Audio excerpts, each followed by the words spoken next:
സംസാരത്തിൻ്റെ ഇടക്കൊണ്ട് മറവി മനുഷ്യനിൽ പിന്നീട് ഓർമ്മ വരുന്നുമുണ്ടത് ചിന്തയിൽ. ഇത് എന്ത് കൊണ്ടാണെന്ന് സയ്യിദുന ഉമർ ചോദിച്ചു സയ്യിദുന അലിയോടുടനവർ. പറയുന്നതായി ഞാൻ കേട്ടു നബിയിൽ നിന്ന്, ഹൃദയത്തിനെല്ലാം ഉണ്ട് മേഘം ഒന്ന്. ചന്ദ്രന് മേഘം വന്നുപെട്ടാൽ മങ്ങുമേ, അത് നീങ്ങി എന്നാൽ പിന്നുടൻ അത് ലംഘുമേ. അതുപോലെ കൽബിനെ മൂടി എന്നാൽ മേഘവും ക്ഷണം തന്നെ പിടിപെടും, അതിന് നിസിയാൻ രോഗവും.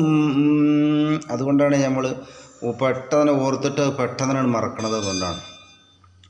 അത് നീങ്ങി എന്നാൽ മറവിയും നീങ്ങുന്നതാ, ക്ഷണം തന്നെ കാര്യം കൽബിൽ ഓർമ്മ വരുന്നതാ. അറൂഹ് എന്ന കിതാബ് നോക്കതിലുണ്ടിത്, 43-ാം പേജിലാ പറയുന്നത്.